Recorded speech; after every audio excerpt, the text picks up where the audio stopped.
CampCast. Histórias, pensamentos e caminhos do marketing político brasileiro. Sejam bem-vindos ao CampCast, o podcast dos profissionais de marketing político. Meu nome é Bruno Hoffman, sou presidente do Camp.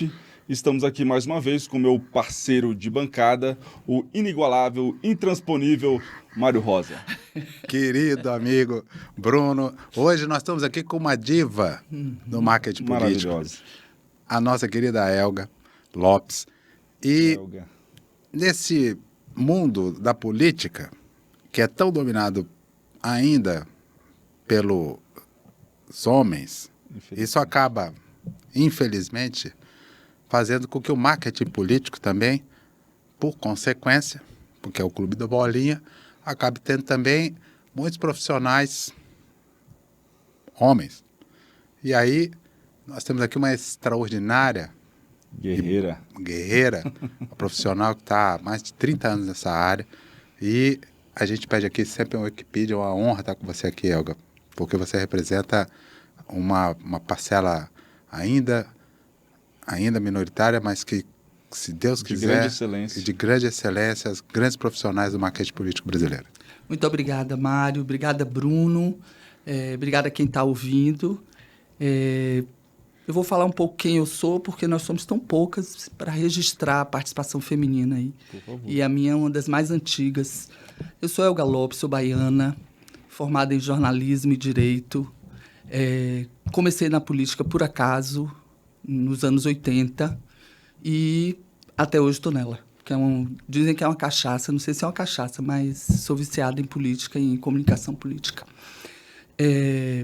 Eu comecei a trabalhar com isso em 1988. Eu trabalhava na Engenho Novo, propaganda, uma agência de propaganda baiana, logo depois que eu me formei, uma agência que é de Fernando Passos e Carlos Sarno. E Sarno recebeu um convite para fazer campanha de Colbert Martins em Feira de Santana, que é, talvez, acho que ainda é até hoje o segundo maior município baiano. E ele me chamou para almoçar e me convidou para ser assistente dele na coordenação. Legal. Eu olhei para ele e disse, só se você me tratar como homem. Ele falou, mas como assim? Eu digo, não, esse negócio de política não vem me tratar como mulherzinha, não. Então já começava daí, né?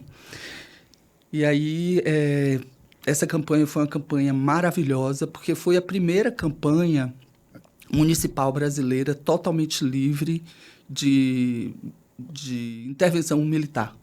Uhum. 1988. 88. Só fazendo um parênteses aí, tratar como homem aí, na verdade, é tratar com igualdade. Né? Com igualdade, exatamente. Sem cantadinha, sem piadinha, sem machismo, né? Uhum. E foi extraordinário, porque nem eu, nem ele, nem ninguém da equipe, nem o Brasil, a gente estava acostumado com liberdade. E a gente podia falar o que a gente quisesse, do jeito que quisesse e rapidamente ia ao ar. Então, aquilo era impossível a gente não se encontrar naquilo, né? A gente que tem esse temperamento, que tem essa vontade de fazer comunicação. E foram 3 grandes professores na área, porque Colbert Martins era um grande líder, um cara sério, um cara super comprometido, ético.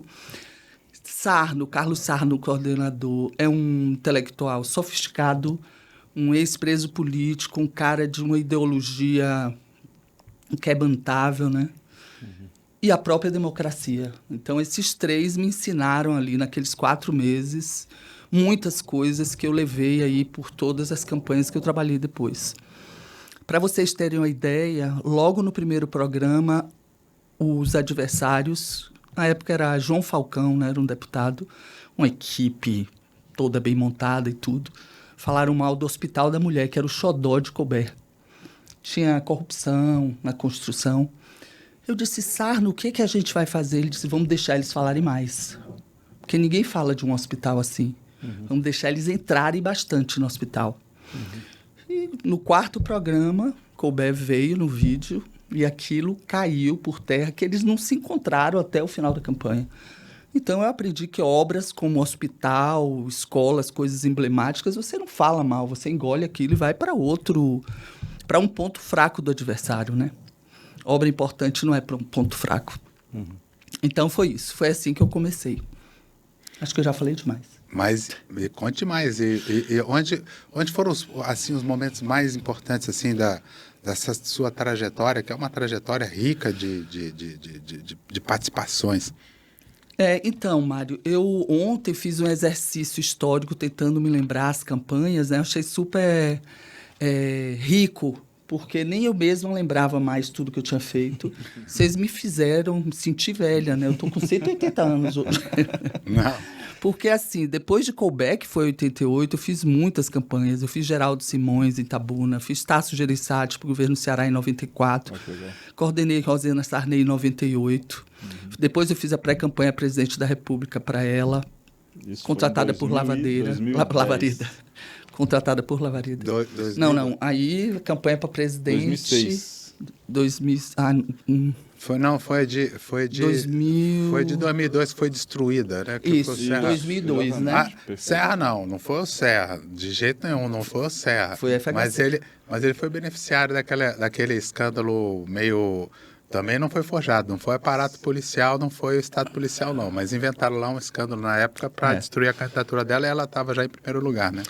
Ela já estava em primeiro lugar, eu estava com Lavareda e, assim, eu coordenei focos grupos só de mulheres sobre o impacto da denúncia. As mulheres diziam assim, eles roubaram a vida toda. Se ela está começando a roubar agora, deixa ela, a gente quer a campanha no Brasil todo. Mas ela retirou a campanha, ela retirou o nome dela. Fui eu que escrevi o texto dela para ela sair. Foi muito impactante assim, para todos nós, aquela saída de Rosiana de forma tão acachapante, né? Ela ali foi o mundo masculino da política realmente puxando o tapete dela. E para mim foi também uma experiência assim, que me marcou muito. E até hoje eu ajudo Rosiana, né? Ajudei Rosiana agora na campanha para deputada federal, gosto muito dela. Fiz João Paulo Cunha em Recife para Duda, que foi maravilhoso. Uma campanha maravilhosa Mendonça, também. Né, para Duda Mendonça, exatamente.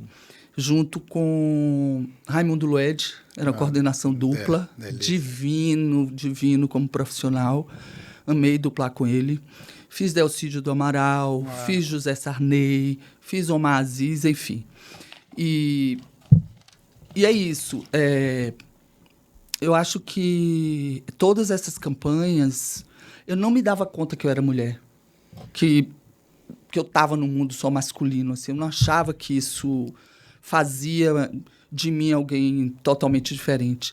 Mas ao longo do tempo eu observei que eu me comportava muito diferente dos homens no plano profissional. Eu usava o que eu tinha de feminino no lado humano, tanto com o candidato, eu convencia com facilidade o candidato, quanto com o eleitor, né? Porque eu sempre ia para o lado humano, sempre encontrava personagens muito interessantes, sempre... Eu não era obra, eu não era desenvolvimento, eu era gente, né? E isso é muito da mulher. Eu montava a equipe com facilidade, porque campanha política e bordel, quem conseguia organizar é prêmio Nobel, né? Você entra em julho num lugar... E em outubro você tem que estar vitorioso, vencer a oposição e ainda ganhar prêmio. Então isso aí, minha amiga, é Nobel. Bom, bordel não tem que ter essa concorrência desse jeito, né? Pois é, ainda tem isso. A campanha ainda é pior que bordel. É pior, é mais difícil. Mas eu acho que música e marketing político é uma coisa que baiano nasceu na veia, porque não é possível, é tanta gente fazendo campanha. E realmente, tem a ver, né? Tem a ver, é um ritmo diferente. Encantar o público, né? De emocionar o público. Exatamente. Né? E eu sempre fui muito mais emoção do que o racional, né?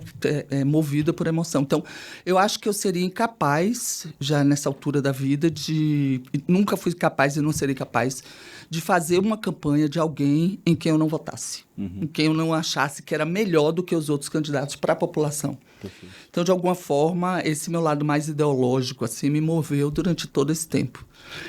Mas isso foi um período onde você estava na criação de campanhas. E aí tem um outro momento da sua vida que já é quando você entra para o Senado, você já na parte de pesquisa, certo? Não, porque em 94 eu coordenei junto com o Paulo Alves a campanha de Tasso Gereissati para o governo.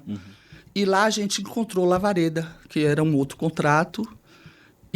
Antônio Lavareda, um grande pesquisador brasileiro. Grande, e foi um grande chefe, um grande mestre, né? Me ensinou muito. E depois da campanha eu percebi minha identidade com o que ele fazia, porque a parte de comunicação tinha muita coisa de feeling, né? De intuição e tal. E Lavareda ele não achava, ele sabia. Eu gostava dessa diferença. E Tasso nos convidou, a Lavareda, minha, Paulo, para abrir uma empresa e tomar conta da comunicação como um todo, como era feito com o Fernando Henrique, né? Como Antônio Lavareda fazia para Fernando Henrique. E lá nós ficamos por 4 anos, e aí a pesquisa entrou na minha vida e nunca mais saiu. Legal. E como eu já vinha com a bagagem de comunicação, eu tinha uma facilidade, tenho até hoje, de ler as pesquisas do ponto de vista de quem vai transformar aquilo em comunicação, né? Que nem sempre é o caso dos pesquisadores. Então, isso me ajudou muito e eu fui para a França, eu fiz um mestrado, depois fiz uma especialização, casei com um francês. Quando eu voltei para o Brasil, eu decidi morar em Brasília e ir para o Senado, né? E aí eu trabalhava com o presidente Sarney e eu disse, bom, para ficar aqui em Brasília é melhor eu ter uma coisa certa, vou fazer esse concurso. E aí fiz o concurso para análise de pesquisa, que já era minha área, passei e criei, junto com outros colegas, o Data Senado, que é um instituto de pesquisa que atende sobre política pública as comissões, a imagem do Senado, e sempre que eu posso eu dou consultoria para candidatos e partidos para não perder a mão da eleição, não deixar de viver essa paixão que a gente tem, né?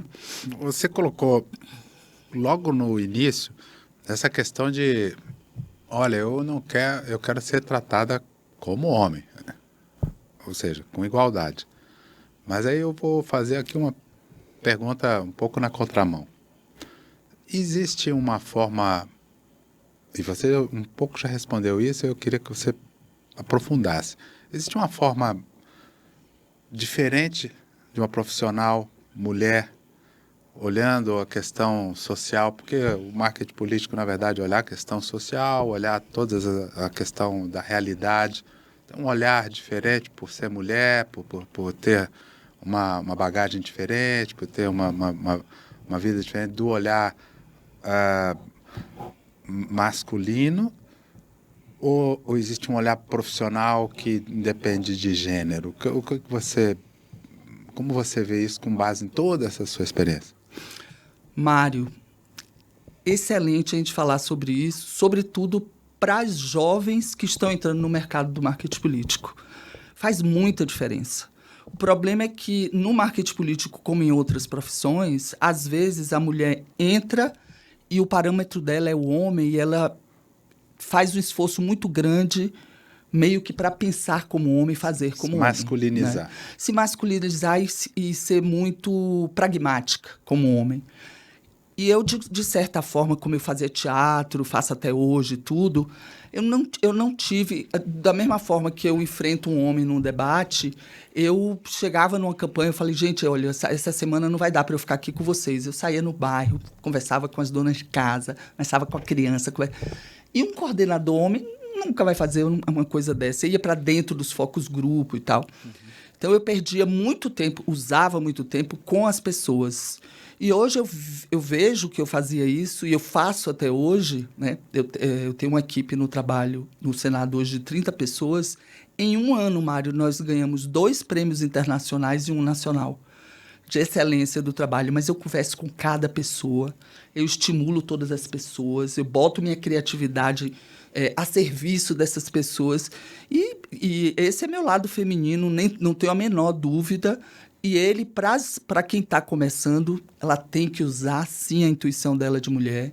Ela tem que complementar, se o candidato for homem, emprestar a ele o olhar feminino. Se for uma candidata, como era o caso de Rosiana, eu lembrava ela muitas vezes que ela era mulher. Entende? Porque no meio da confusão eu dizia, epa, você é mãe, você é isso, você é aquilo, vamos por aqui que vai dar certo. E dava certo. Então, eu acho que o fato da gente ser mulher, da gente ser... nós somos 52% da população, mas a gente está começando a entrar na política agora. Então, nós somos o diferente, nós somos o que pode fazer uma grande diferença. A gente não pode perder isso de vista. Pois é, e do ponto de vista de questões que as mulheres têm no lar, eu coloco o espanto também pro Bruno. As mulheres cuidam, trabalham hoje, controlam o orçamento doméstico na maioria das vezes, tem uma liderança sobre a questão familiar, quer dizer, os temas que levam as mulheres para votar são totalmente diferentes dos temas masculinos. Eu queria explorar um pouco mais sobre esse olhar feminino, porque o marketing político é majoritariamente feito por homens. Como é que você veria o marketing político, um programa eleitoral, se fosse o contrário? Se as mulheres fossem a maioria, como é que você acha que seriam os programas eleitorais, as abordagens? Que diferença a gente poderia ter se fosse o oposto? Então, o ponto de vista da mulher eleitora, quando a gente fala assim, a mulher ela decide muito em cima da hora porque ela não se interessa pela política. Não é assim. Ela é muito ressentida com o mundo político por não participar dele. Então, desde o início, eu tenho que incluir a mulher como profissional de marketing político para debater os temas com ela. A mulher mais, se for ver o ponto de vista religioso da mulher, ela leva mais em conta, não. Ela leva mais em conta a família dela, porque ela é responsável, sobretudo, pelos filhos. E dentro de igrejas como as igrejas protestantes, pentecostais, neopentecostais, ela encontra acolhimento. Então, ali o filho dela está cantando uma música e não está usando droga. Então, assim, é diferente você falar com a mulher, você tem que falar realmente sobre esses valores, né? E esses valores extrapolá-los para a sociedade. Então, de alguma forma, perguntar, se você estivesse aqui no meu lugar, o que você faria? Né? Então, não é se a mulher vai roubar mais ou menos do que o homem. Como eu falei nessa campanha de Rosiana, a eleitora falava assim, daí? Se ela roubou, e daí? Não é isso a questão. A questão é que ela é mulher, a questão é que ela é agente, né? E, por exemplo, eu não sei, porque eu não acompanhei de dentro da administração Dilma, o que ela simbolizava nas pesquisas durante o mandato dela, mas ela se perdeu nisso, né? Ela era uma de nós lá. Então, até que ponto ela compreendia isso e colocava isso em valor? Muito pouco, eu acho, né? Acho que Dilma é um personagem político que se masculinizou. Pois é. Desculpe, Dilma. Dilma Rousseff, gente, estou falando, mas desculpe, mas acho que é um pouco assim. Pelos números, pelo que eu via, era um pouco assim. Pois é, isso coloca a questão de que o poder é tão exercido pelos homens que até uma mulher, quando vence todas essas barreiras, alcança a presidência da República, esse peso, o cargo pesa e aí fica com aquele formato, porque não tem um outro formato que se conheça, né? Governadoras já têm um pouco mais de possibilidade, já está um pouco mais acostumada, prefeitas já se sabe como ser prefeita, né? Já se sabe como ser deputada, vereadora, mas eu acho que a gente sabe pouco ainda, viu? Mas já Por exemplo, eu tomo conta no Senado do Observatório da Mulher contra a Violência, que é uma unidade do Data Senado. E muitas senadoras, quando a gente fala do assunto, falam, olha, eu não quero falar de violência contra a mulher, não, porque eu desagrado o meu eleitor homem. Assim, não desagrada o eleitor homem, né? O eleitor homem, ele tem mulher, ele tem mãe, ele tem filha.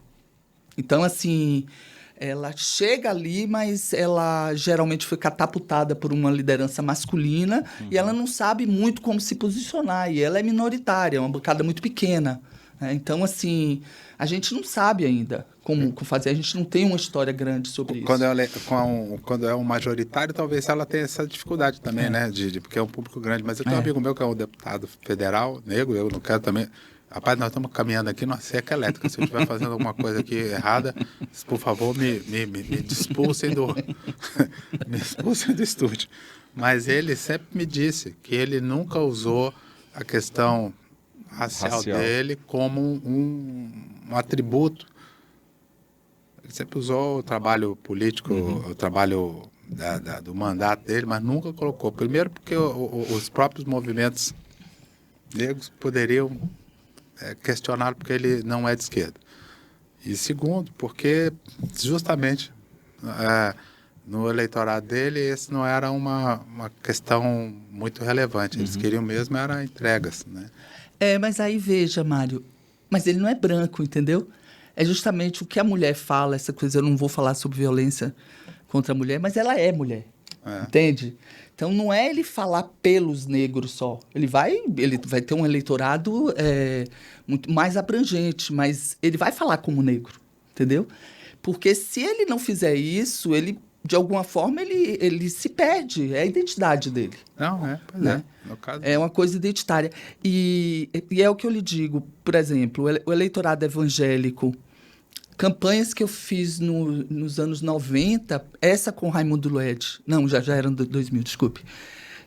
Raimundo Lued de Recife falou, mas Elga, você só fala dos evangélicos. Eu falo, Lued, nós estamos no final da campanha, eu estou olhando a pesquisa.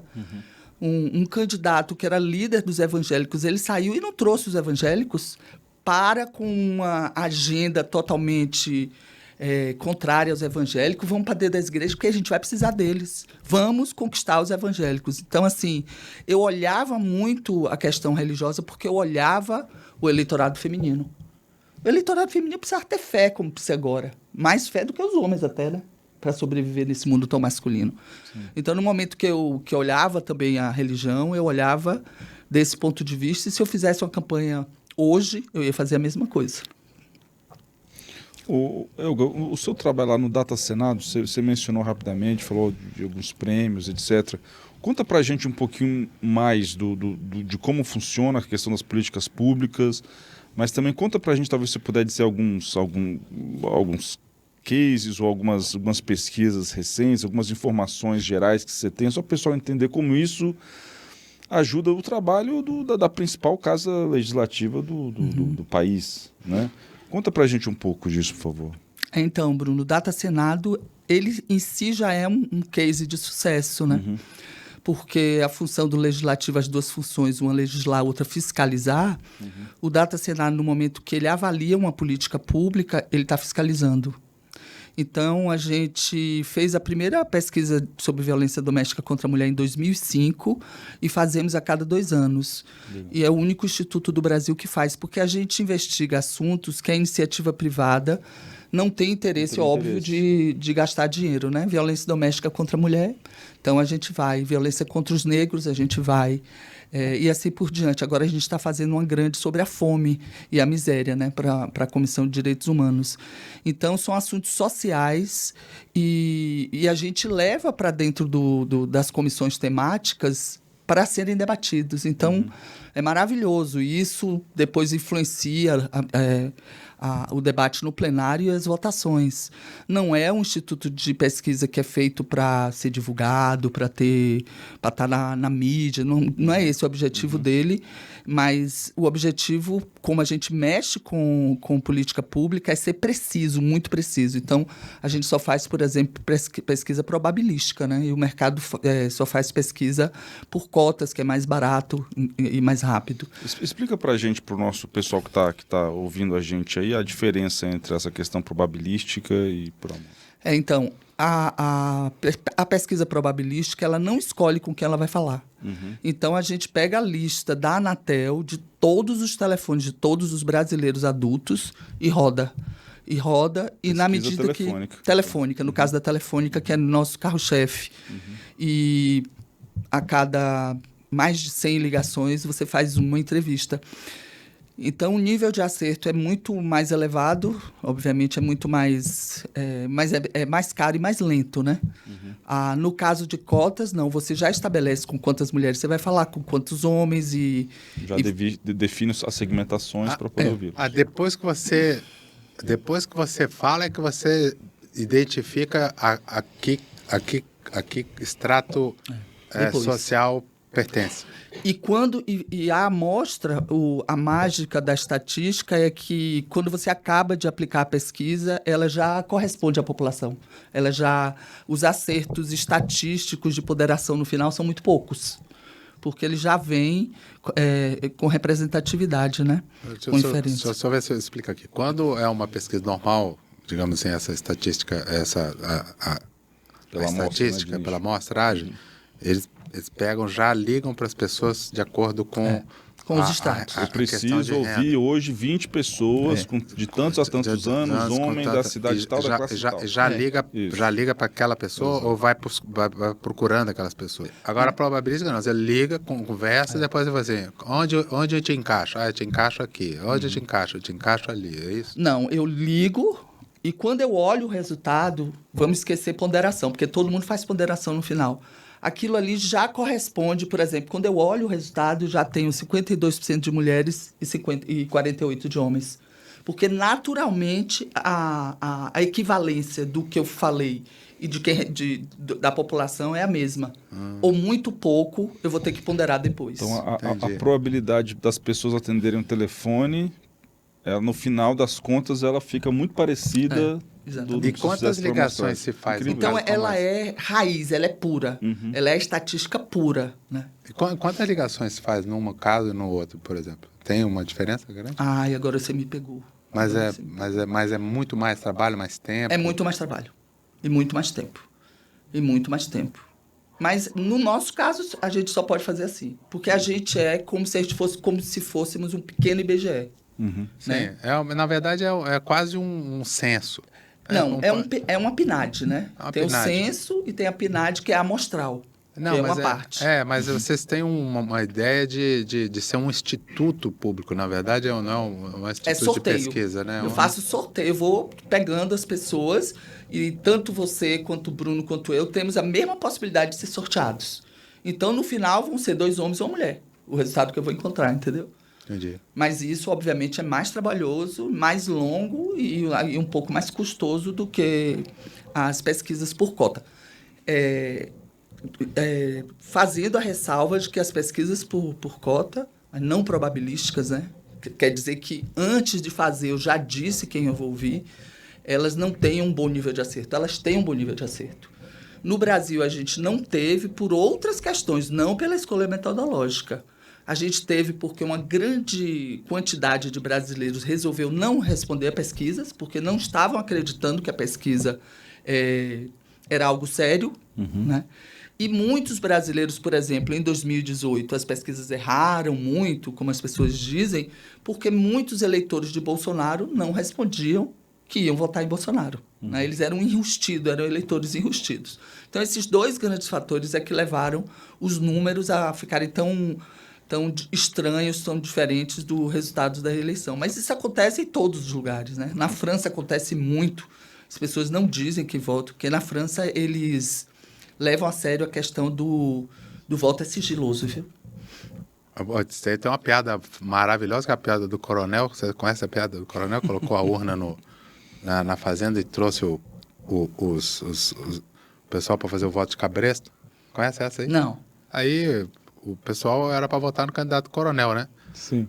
Aí o sujeito votou, ele perguntou, posso saber em quem eu votei? Aí ele falou, você não sabe que o voto é sigiloso, rapaz? Mas eu não posso perder a tentação, embora isso aqui possa parecer misógino, se for, eu também estou... Aqui é tudo muito perigoso. Mas como é muito, muito raro poder ter uma profissional com a sua experiência nesse mundo dominado por heterotops normativos. Heteronormativo, e a gente faz as perguntas sempre as mesmas e a gente parte do pressuposto que essas respostas são as respostas normais. Eu tenho que refazer essas perguntas considerando essa questão desse olhar seu, até para saber se corresponde ou se não.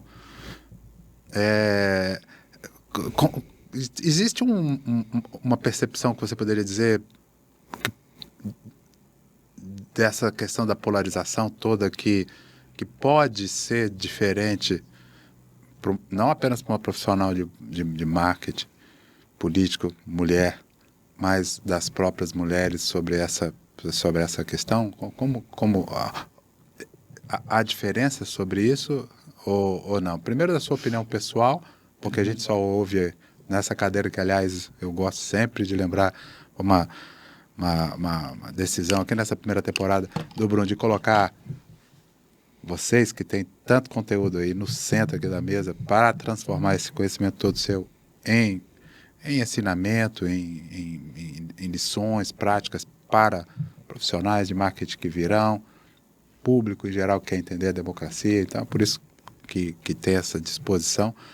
Mas então, existe uma visão diferente, porque a gente só ouviu majoritariamente, né, profissionais masculinos, mas qual é a sua visão como profissional mulher, e qual a visão que você acha que as mulheres têm disso aí, baseado na sua experiência?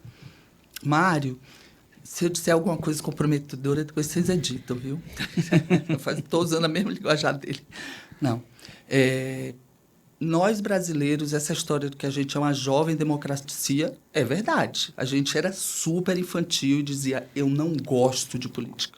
Uhum. Era o nosso slogan, eu não gosto de política, eu não gosto de política. Agora, a gente, de repente, é adolescente, a gente ama política e briga pela... É bem adolescente, é muito hormônio, né? Uhum. Então, eu enxergo isso, até porque são muitos anos com isso, como um processo de amadurecimento doloroso, mas porque amadurecer é doloroso mesmo, né? Uhum. Não sei como a gente vai ser velho quando a gente amadurecer realmente, como é que o brasileiro adulto vai ser. Então, por exemplo, aquele James Carville, que veio aqui no Brasil uma época, sim, na época de Fernando Henrique Cardoso e de Bill Clinton, ele disse assim, eu já trabalhei com 45 países, o brasileiro é o mais otimista do mundo. Você pergunta, vai melhorar? Pode estar caindo o mundo. Ele disse, vai.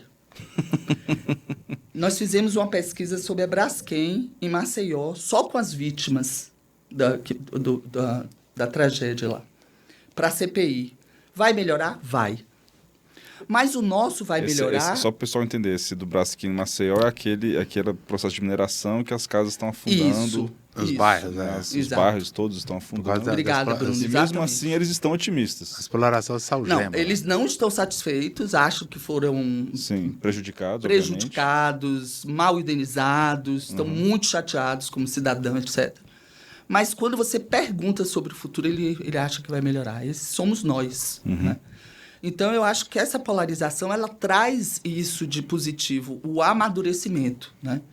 Então, acho que tanto os líderes políticos como nós, profissionais, a gente tem que, como um pouco mestres desse processo, entender que a gente está falando com adolescentes. Então, para quem vai fazer campanha esse ano e para quem vai entrar nisso, mais uma vez, é ouvir as pessoas sem julgá-las, né? Eu sou capaz de conversar com uma pessoa de extrema direita, de extrema esquerda, de centro, e aprender muito na conversa, porque eu já de princípio, não consigo ter paixão política. Então, eu quero entender aquela paixão política. As pessoas mais fanáticas, elas têm menos flexibilidade de pensamento. Seja fanática religiosa, seja fanática política, ela não é fanática só naquele assunto. Então, provavelmente, vai ser um marido fanático que sabe tudo, uma mãe fanática que os filhos têm que fazer aquilo e tal. Então, essas pessoas estão na ponta, né? Elas não são muitas. A gente diria que da extrema-direita se calcula entre 5% e 9% de fanáticos, né? Então, o resto tem diálogo. E conversar é típico do brasileiro. A gente não faz guerra, né? A gente conversa. Sim. Então, tem conversa... Tem como chegar a alguma coisa. A gente estava conversando antes da gravação sobre fake news, sobre mentira, sobre essa coisa promíscua que está o debate. As pessoas não estão gostando, sejam elas de direita, de esquerda, de centro. Né? Elas querem que seja mais claro, elas querem saber a verdade das coisas. E antes, elas sequer sabiam se elas eram de esquerda, de direita ou de centro. O brasileiro não sabia, ele não gostava de política, mas agora ele sabe. Né? Então, eu sei quem você é, eu sei o que ele pensa. Está ficando claro para a gente. Então, eu só caso com o Mário Rosa realmente se eu quiser, porque eu vou saber quem é ele. Né? Então, eu acho que o Brasil só está ganhando, só vai ganhar a longo prazo com essa polarização. Agora, a gente está sofrendo porque adolescente sofre mesmo. É espinha no rosto, é dúvida, é briga. Chora. A gente chora. É isso aí.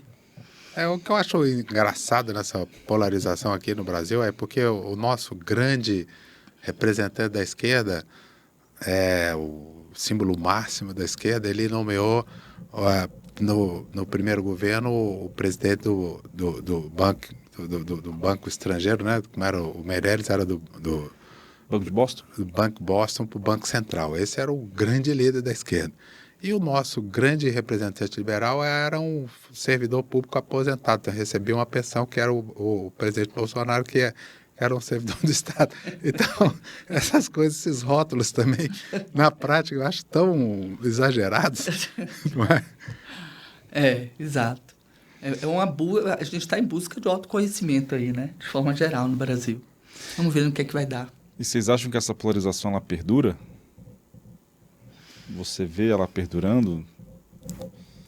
Eu acho Você acha que isso continua sendo positivo? Não, eu acho que ela perdura, porque não tem como a gente voltar a ser criança, né?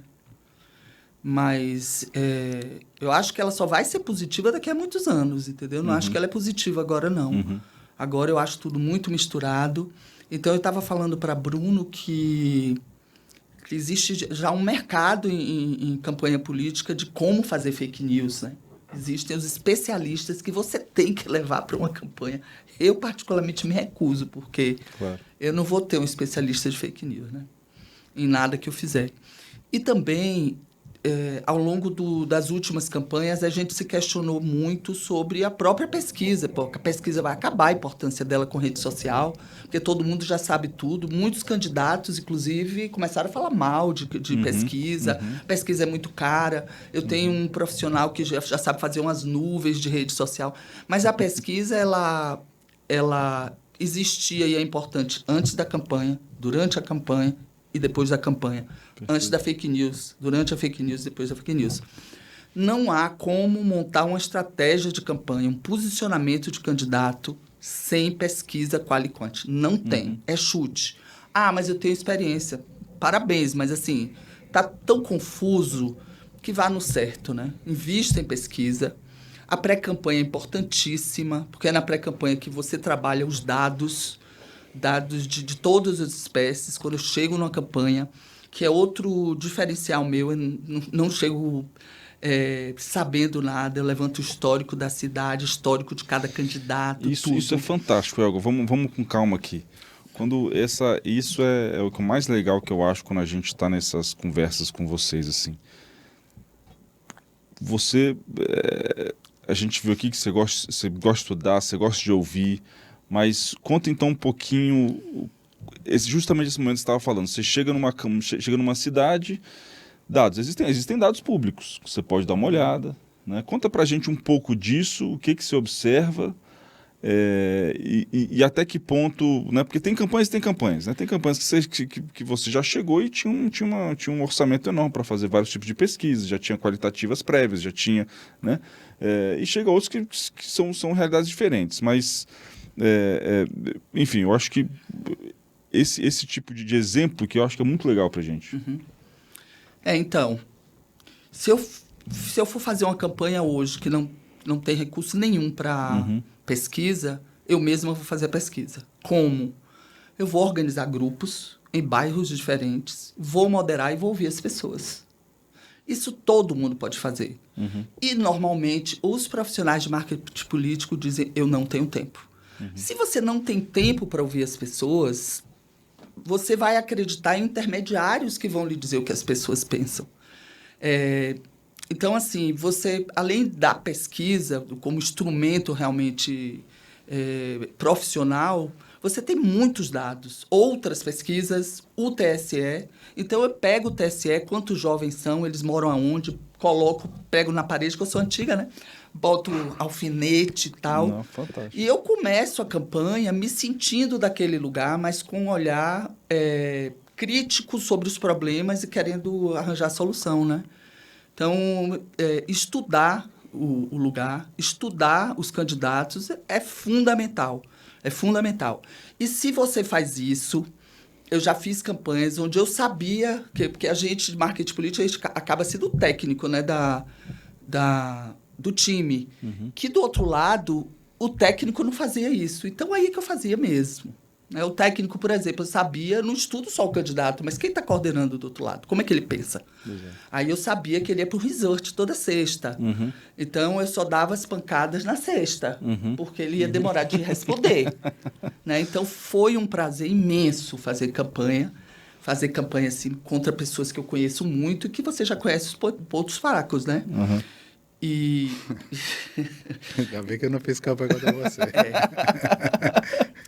Eu fazia uma campanha e o coordenador do outro lado era muito meu amigo, aí meu candidato começou a subir muito, ele me ligou, falou, Guinha, eu estava querendo lhe chamar, vamos jantar. Eu falei, você está brincando, né? Você está querendo me mapear no final da campanha que você está perdendo, eu pago o jantar para você depois que acabar a campanha. Imagina, já tinha mapeado ele, já sabia como ele pensava, já sabia tudo, né? Sim. Enfim, nós estamos em 2024... na boca de uma campanha municipal. Acho que é a campanha mais rica para a gente como profissional, porque você está perto das pessoas, dá para você ir no eleitor, porque Estado é difícil realmente. Você vai para uma quali você mesmo, você só ouve capital, porque você não tem tempo de ir para o interior. E na municipal você pode ir para a rua, você pode ouvir as pessoas, você pode conversar mais com lideranças. Eu gostaria de dar um exemplo que depois vocês veem se é interessante. Certa vez, eu estava no Rio Grande do Sul, eu ia fazer uma campanha no Rio Grande do Sul, já não lembro qual, e Sérgio Guerra, que é um publicitário, empresário, amigo meu, me ligou e disse, Helga, estão me pedindo para ajudar uma campanha do PT. Ele gostava de ajudar o PT. Eu não vou dar dinheiro, eu vou dar profissionais. Já contratei um excelente produtor, o candidato é maravilhoso, só falta você para coordenar. Falei, não dá, Sérgio. Ele disse, quanto estão lhe pagando? Aí eu disse, X. Ele disse, eu lhe pago X, mais tanto. Falei, Guerrinha, vamos. Tabuna, no interior da Bahia. Eu peguei o avião e fui, né? Porque o apelo dele foi maravilhoso. Descemos, o hotel caía aos pedaços. A gente ia para a rua de Kombi. Contra o adversário, meu candidato era do PT, uma graça, que era Geraldo Simões, e o outro era Fernando Gomes. Fernando tinha uma campanha, os caras saíam em F1000, com ar-condicionado. Antônio Carlos Magalhães era governador, eles tinham tudo. E o cara lá em cima, o meu lá embaixo. Falei, meu Deus, que furada. Onde foi que eu me meti? Comecei a andar no outro dia, falei, você sabe de uma coisa? Já que eu tô aqui, me jogaram nessa furada, eu vou fazer do meu jeito. E assim eu fiz. Não tinha dinheiro, eu pegava, conversava com o Mário, falei, esse cara é expressivo. Mário, quer gravar comigo? E eu era boa de gravar. Então, eu abri o horário gratuito com uma senhora mais digna que eu tinha encontrado sobre honestidade. Porque eu não achava que era um forte do adversário. E ela contava tudo, como ela era honesta, o marido que morreu era honesto, e como ela conhecia meu candidato, que era honesto. E 2 dias depois, eu botava uma mãe falando o que era ser mãe naquela cidade. E eu fui, só emoção, puxando as pessoas para dentro da campanha. Levei 2 ameaças de morte, mas ganhamos a eleição deles, né? Justamente o principal problema dele é que ele era oposição ao Antônio Carlos Magalhães, que deixou claro que não passaria um centavo para a cidade se ele ganhasse. E ele, todos os partidos de esquerda juntos, eram 12 partidos. Antônio Carlos Magalhães chamava de balaio de gato, então estavam todos desmoralizados. Eu digo, eu tenho que resolver isso se eu quiser ganhar. Criei um programa que era Prover Itabuna, mandei fazer uma marca linda, onde todos os partidos juntos viriam a Brasília para conseguir verba para governar. Geraldo Simões ficou empolgado, agora a gente vai ganhar essa campanha antes do horário gratuito. No outro dia ele disse, companheira, só me chamar de companheira, estou com um problema sério. O que foi, Geraldo? Os partidos disseram que não vão fazer o que marketing político quer. Que marqueteiro não manda dele. Tudo de esquerda, né? Centro-esquerda. Eu falei, sério? E vem cá, vocês vão ganhar a eleição para fazer o quê? Se vocês não vão para Brasília pedir dinheiro. Comecei a argumentar com o Geraldo dele. Você consegue convencer. Vamos na reunião hoje à noite. Cheguei lá, todos os partidos. O cara do Partido Comunista era o mais guerreiro. Eu comecei a apresentar. Eu sou contra esse tipo de apelo. Falei, contra? Ele faz essas perguntas, né? Poxa, os ministérios têm recurso, o Banco Mundial tem recurso e tal, vocês vão depender de Antônio Carlos Magalhães? Como é que é isso? Todo mundo foi se acalmando. Um disse, eu acho que ela tem razão. O outro disse, eu acho que eu posso ajudar. Eu digo, quem tem uma passagem para meu repórter, eu posso dar. Quem tem casa para ele ficar em Brasília, já saí de lá com a ida de Maurício Maron, que era um profissional maravilhoso. Abri o horário gratuito com ele em Brasília, é daqui que vão os recursos. E aí vencemos o principal problema estratégico da campanha na abertura. Foi muito legal, muito legal. Então, eu desejo a cada profissional que vai estar nos municípios, assim, que tenha a paciência e saiba que isso é a grande pegada é ouvir as pessoas e botar elas para dentro do programa. Dentro que isso, você lembra que ano que foi isso? Você devia ser na época do Fernando Henrique, presidente, talvez. Não me faça pergunta difícil. Não me faça pergunta difícil. Essa acho que foi 2000, por aí. Era com o Lula já, porque eu tô pensando aqui. Enfim, não, eu tô só porque essa história... Foi um pouco antes de Lula. Então era Fernando Henrique, então eu só tô pensando assim que para você ir para uma cidade, né? Enfim, né? Contra tudo, contra todos, né? Se ameaça de morte, com ameaça de morte, que isso, né? Nessa época, né? Porra, né? Como é que...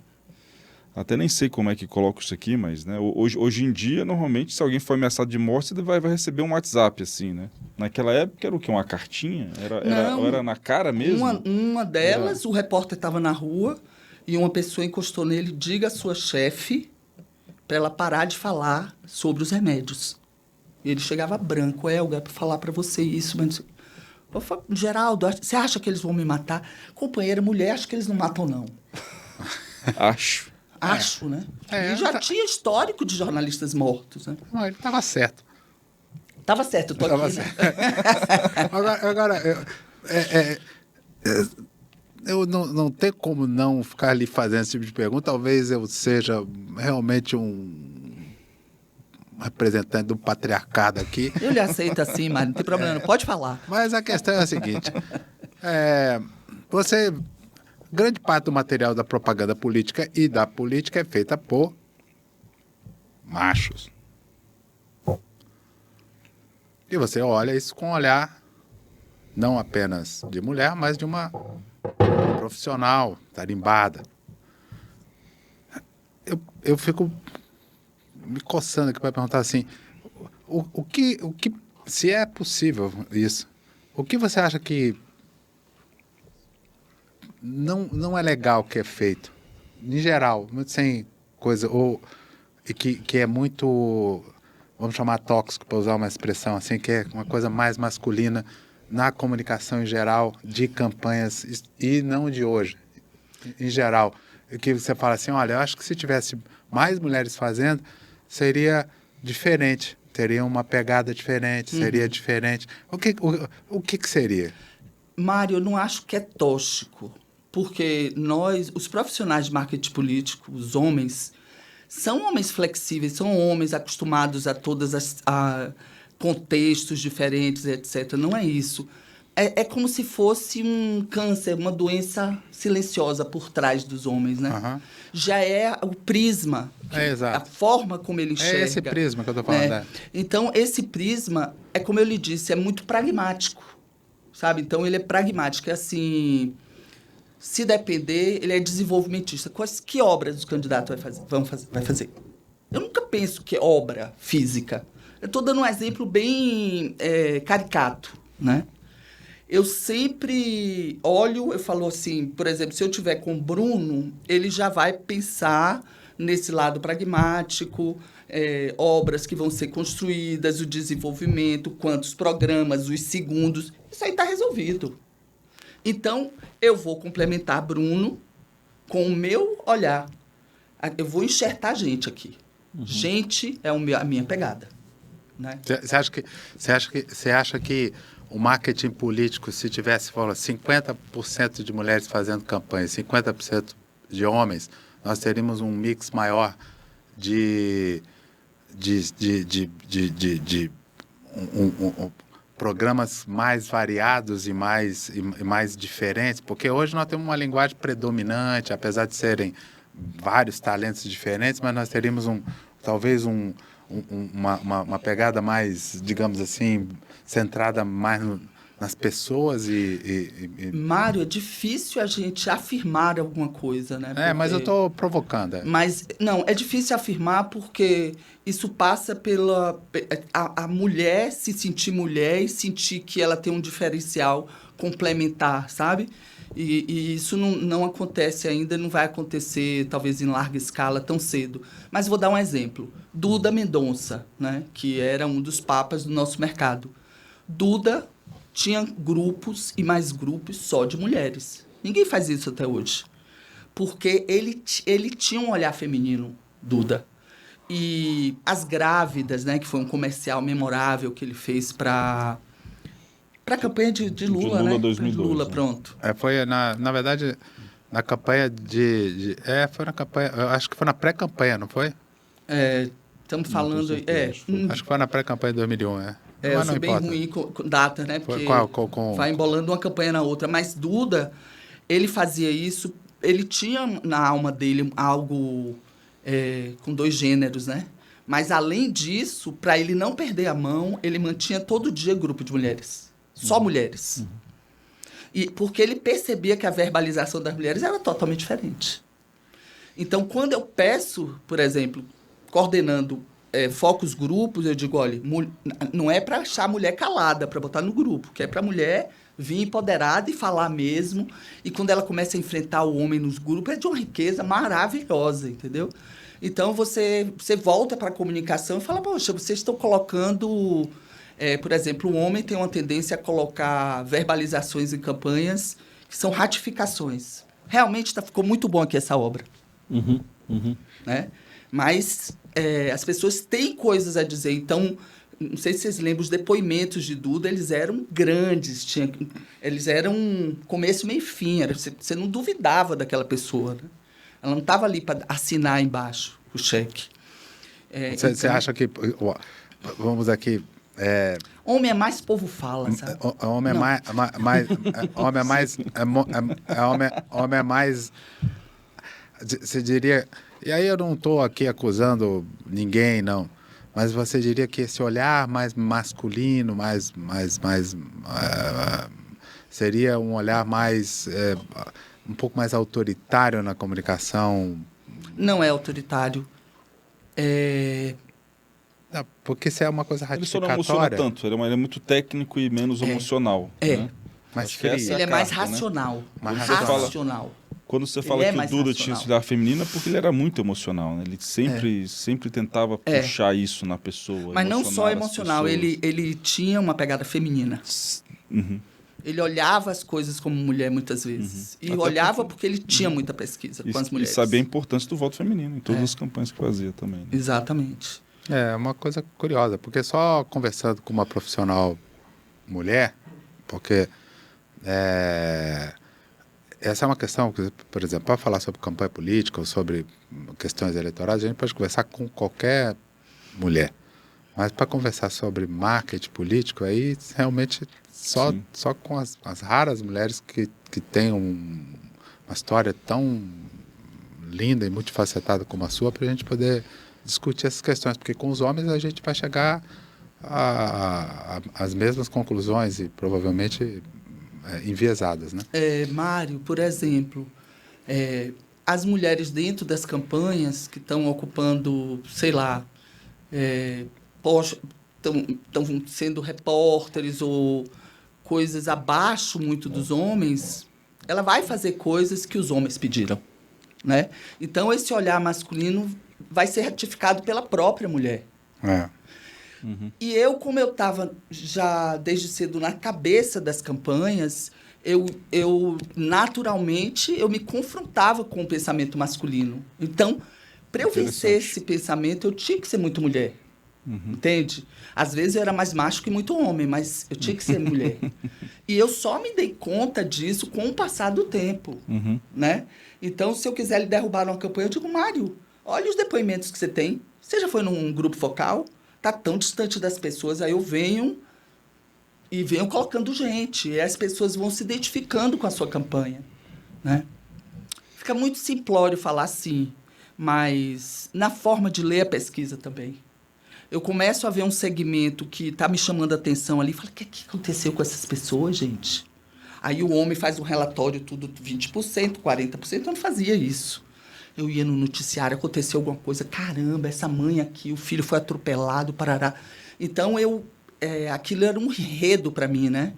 E como essa coisa do teatro também, aí eu vivia aquilo, e aquilo naturalmente ia para horário gratuito, né? Ele refletia no programa que eu fazia. Então, acho que é isso, essa coisa... Que, na verdade, assim, eu estou falando aqui e estou pensando e falando, né? Sim. Não tem uma grande teoria, nada fechado e tal, mas deu certo comigo a vida toda, mais ou menos, assim, só a minha experiência, né? Ô Mário, você sempre cita aqui, né, todo episódio da importância da gente estar fazendo isso né, do ponto de vista histórico, né, de ter esse momento gravado aqui, etc. E é maravilhoso ter a Elga aqui. Mas com a presença dela, a gente também tem, acho que, uma outra figura histórica da política nacional que a gente precisa trazer aqui também, que é o ex-presidente Sarney, né? Que a gente já falou um pouco da Rosiana, mas a gente não aprofundou um pouco no ex-presidente Sarney. Conta pra gente um pouco de como foi essa aproximação com ele, o que tipo de trabalho vocês fizeram junto, enfim, o relacionamento que vocês têm até hoje. Então, Bruno, eu fui coordenar a campanha de Rosiana em 98, a convite de Antônio Lavareda. E quando eu cheguei lá, ela estava com problemas graves de saúde e estava internada em São Paulo. E eu estava com a criação, a gente estava sem norte, né? Fui numa livraria, comprei os livros do presidente Sarney, distribuí pela criação e digo, vocês vão virar especialistas em Zé Sarney, porque eu estou montando a eleição, a campanha, e eu vou trazê-lo aqui. E ele disse que nunca esqueceu o momento que me viu. Né? Aí papai dizia... digo, não, primeiro papai. Convidei-o, e quando ele sentou, a gente só falava dos livros dele, e tal, e tal, e tal. E ele passou a fazer parte da criação da campanha. Né? Ele tinha prazer em ir para lá, e eu prazer em ouvir. Então, a gente fez uma dupla ali em 98 e nunca se desfez, né? Eu olho para ele, ele já sabe, ele me olha, eu já sei. E ganhou a eleição merecidamente, né? Merecidamente, porque tinha levado muita coisa para o Amapá. E até hoje, aos 94 anos, eu lhe digo, aprendo com ele. Porque ele tem uma memória fantástica, ele tem um raciocínio ágil. Ele me disse semana passada, a USP me convidou, acho que foi a USP, quer estudar cérebros da minha idade, que acha que também é Fernanda Montenegro. Eu não vou aceitar, mas presidente, por que o senhor vai aceitar? Porque está muito novo. Estou muito novo. Está muito novo, você pode deixar para daqui a 20 anos, né? Ele é fantástico, fantástico.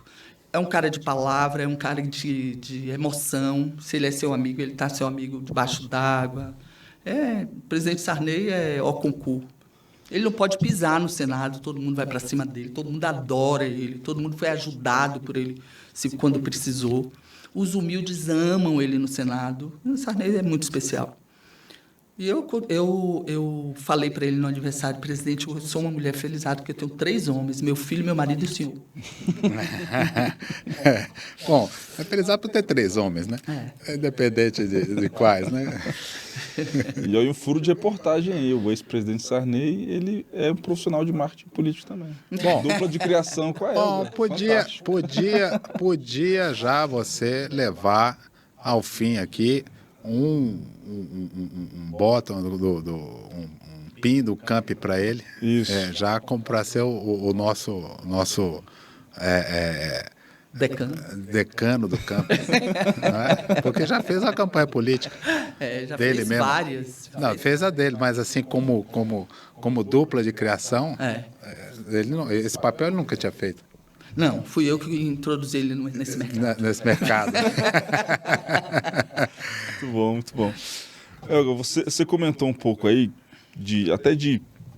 para as pessoas novas que têm interesse no mercado, das pesquisas, do marketing político, da criação, todas essas áreas que você mostrou aí que tem experiência de sobra, você falou muito aí sobre a questão que eu concordo muito, sobre ouvir todo mundo, sem julgar, né? Sair dessas bolhas, né? Poder entender a realidade de fato. que mais você incluiria aí nesse rol de talvez algumas dicas, algumas coisas que as pessoas que seja estudar algumas coisas, entender algumas outras, seja de comportamento, seja, enfim, o que você achar que poderia ajudar também? Bruno, é porque a gente, quando vai fazer campanha, a gente chega muito em cima da hora e, naturalmente, a gente pega exemplo de outros países comerciais, que é refrescante, é inspirador e tal. Mas, na medida do possível, a gente tem realmente que pegar uma inspiração local, sabe? Uhum. Ficar de madrugada vendo fita de entrevistas interessantes. Por exemplo, essa campanha que eu lhe falei de Itabuna, eu ficava muito atenta ao que vinha da rua e eu ia para a rua. Então, chegou esse líder do Partido Comunista, que se transformou num grande amigo. Desculpe, eu estava atrasado, porque lá na universidade a gente está fazendo um movimento, no meu voto mando eu. Porque eles estão querendo obrigar as pessoas a votar. Eu falei, opa, como é o no meu voto mando eu? Me deu o brief, eu digo, não, vamos transformar na campanha, vamos botar isso para dentro da campanha. Botei para dentro da campanha, criei uma lojinha para vender camiseta, porque precisava, né? Até para pagar o restaurante para a gente comer. Camiseta e bota, no meu voto mando eu. Então, no meu voto mando eu, já estava dizendo que alguém queria mandar no voto, já estava batendo. Mas porque eu ouvi, né, alguém. Então, acho que não tem outro segredo, assim, que não seja você ouvir querendo aprender. Sim. Ouvir porque você sabe que você não sabe. Entende? Que não tem essas regras de marketing político que vençam isso. Não tem nenhuma regra que vença isso. E, por exemplo, eu fui a Manaus a convite de Cacá Colonese, que é maravilhoso. Também nosso associado do campo. Ele me contratou para eu coordenar as pesquisas, né? Eu achei ótimo, porque coordenação é uma coisa que cansa demais. Acho que eu não faria mais coordenação de campanha, nunca mais eu faço, porque não tenho mais saúde para isso. E Cacá, em determinado momento, ficou doente e eu acabei assumindo a campanha com os outros que estavam lá, os outros companheiros que estavam lá.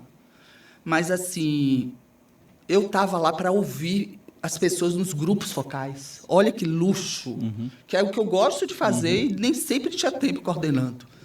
Então, eu ia ali para o grupo focal, às vezes eu ia para lá para dentro, eu moderava e saía já com o programa escrito, porque você sai com o programa escrito dali. Está tudo ali. Entendeu? Então, os mestres estão ali e você está procurando inspiração, às vezes, somente no próprio candidato, entendeu? E também o candidato, a relação da gente com o candidato também faz muita diferença no meu caso, assim, porque eu estabeleço uma cumplicidade diferente. A gente está cansado, está isso aqui. Eu digo, olha, o silêncio diz muita coisa. Então, respire e diga coisas no silêncio. Olha a diferença. Não. Olha a diferença. Pense, respire e diga não. Então, até o silêncio quer dizer... Então, eu ia ali, ai, mesmo, e tal, e tal. Aí o candidato vai se acalmando. A gente fazia aquela entrevista, que essa, sim, era uma dica de Duda, que me serviu muito, que é a entrevista diamante, né, que a gente faz antes da campanha. Entrevista diamante. O que é uma entrevista diamante? É você sentar com o candidato e fazer um media training, né? Você vai treinar com o candidato.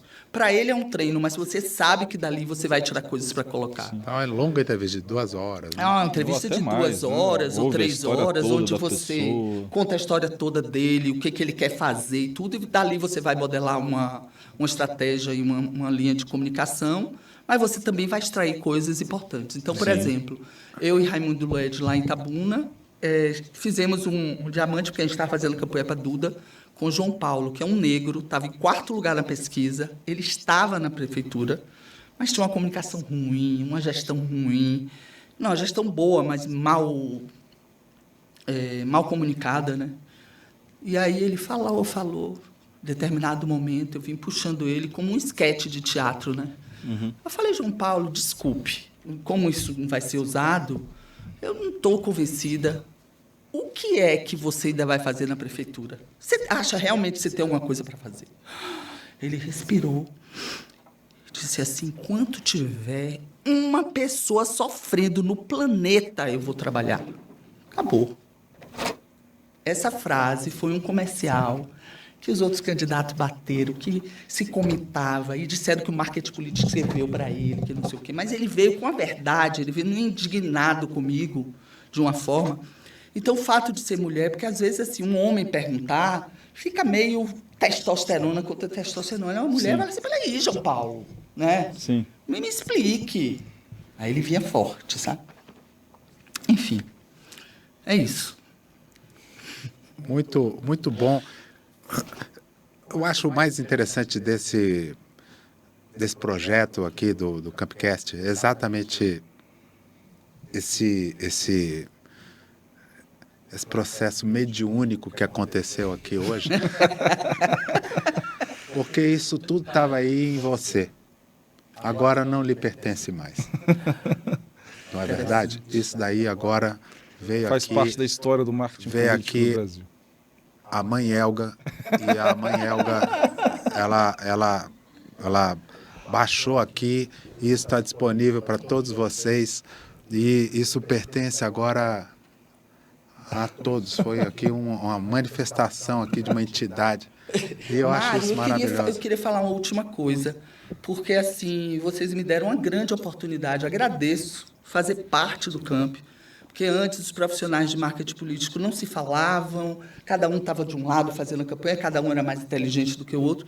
E a instituição, com esse jeito diplomático de Bruno, a gente conseguiu estar junto, a gente consegue trocar, isso é maravilhoso. E nós, os mais antigos, eu, por exemplo, fazendo uma colinha para trazer, eu só me lembrava das campanhas mais antigas, porque lá eu aprendi muito mais, né? Então, por isso que eu estou falando delas, não é porque eu sou antiga, não. Estou trazendo mais elas. E eu tenho uma última dica que eu sempre usei e sempre deu certo. Quando eu chegava para coordenar, eu dizia, tragam para mim ou um padre ou uma mãe de santo, agora uma liderança forte para limpar aqui. Porque eu não vou trabalhar com poder e dinheiro sem uma proteção. E toda a campanha minha vinha uma criatura, batia a folha e jogava um búzio para mim, sei que deu certo. Sabe, tinha aquela figura lá o Bira, não tinha? Não, o presidente Sarney é católico. Católico. O presidente Sarney. Mas ali o Maranhão tem ali uma opção de Não, gente Maranhão forte. tem as minas, né? Tem esse pai de santo que eu dou, Maranhão tem, mas ele é muito, muito ligado à Igreja Católica. Você falou 2 vezes aqui que você como é que é? Antiga, mas eu acho que você é há muito tempo nova. Concordo. Não é? E é com essa presença dessa jovem maravilhosa aqui, eu entregar em mãos aqui mais um pinzinho do Camp, que representa, né, o Camp representa hoje um selo de qualidade, você representa esse selo muito bem em todos os lugares que você esteve, em todos os lugares que você passa, diariamente lá no Senado. Muito obrigado por estar aqui com a gente. É uma honra, Bruno, uma honra. Estar aqui com você, que eu admiro muito, e estar aqui com o Mário Rosa, que é um titã, quase um orixá do mercado. Orixá, boa. Tava preocupado aqui. O que eu chamo ele no próximo episódio? Orixá, aqui? pode Orixá. Sabe que orixá, você sabe que é o bem e o mal ao mesmo tempo, né? Melhor ainda, perfeito. Obrigado, é uma honra para mim, Helga. Obrigada, gente. Obrigado, pessoal. Esse foi mais um Campcast. Campcast. Histórias, pensamentos e caminhos do marketing político brasileiro. O Camp é uma associação profissional apartidária. As ideias, opiniões e materiais aqui divulgados são de responsabilidade única de seus autores. O intuito é criar registro histórico e compartilhar conhecimento técnico ao mercado e à sociedade para ampliar o entendimento da democracia em diversas nuances, sem qualquer intenção de defender ideologias ou partidos políticos.